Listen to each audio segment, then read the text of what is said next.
नमस्कार, आपण पाहता हिरकणी न्यूज. हिरकणी न्यूज प्रत्येक क्षण ताज्या घडामोडी आणि महत्त्वाच्या प्रत्येक बातमीसाठी नेहमी तत्पर. क्रूरतेची सीमा ओलांडली. बायकोसोबतचा वाद मिटवण्यासाठी सासरवाडीला गेला, पण मेहुणीने अंगावर पेट्रोल ओतलं आणि थरारक व्हिडिओ व्हायरल. सोशल मीडियावर एक अत्यंत थरारक घटनेचा व्हिडिओ व्हायरल होत आहे.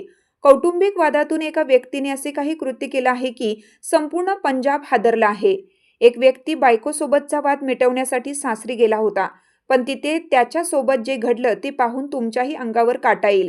या भयंकर घटनेचा व्हिडिओ सोशल मीडियावर तुफान व्हायरल होत आहे. मिळालेल्या माहितीनुसार एक व्यक्ती पत्नीसोबत झालेली भांडणे मिटवायला सासरी गेला होता. येताना तिला परत आणण्याचा त्याचा विचार होता. अमृतसरमध्ये लोपेको गावचा रहिवासी लवप्रीत सिंह असं या व्यक्तीचं नाव आहे. पत्नी संदीप कौर सोबत त्याचे काही कारणावरून भांडणे झाले होते. भांडण झाल्यावर पत्नी तिच्या माहेरी निघून गेली होती.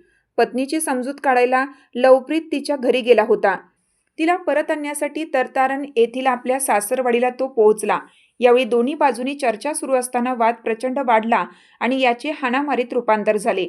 काही वेळाने लवप्रीतच्या मेहुणीने साजन सिंहने रागाच्या भरात त्याच्या अंगावर पेट्रोल ओतलं आणि पेटवून दिलं. लवप्रीतच्या अंगाने पेट घेतला आणि मोठा गोंधळ सुरू झाला. यावेळी साजन सिंहची भावजय गुरजीत कौर ही मध्ये पडली. तिने लवप्रीतला वाचवण्याचा आटोकाट प्रयत्न केला, परंतु आग एवढी भयंकर होती की दुर्दैवाने गुरजीत कौर ही भाजली गेली. या घटनेनंतर सर्वांना तातडीने रुग्णालयात दाखल करण्यात आलं होतं. मात्र उपचारादरम्यान गुरजीत कौरचा मृत्यू व लवप्रीत सिंहचा मृत्यू झाला. तर आरोपी साजन सिंग सध्या गंभीर जखमी असून त्याच्यावर उपचार सुरू आहेत.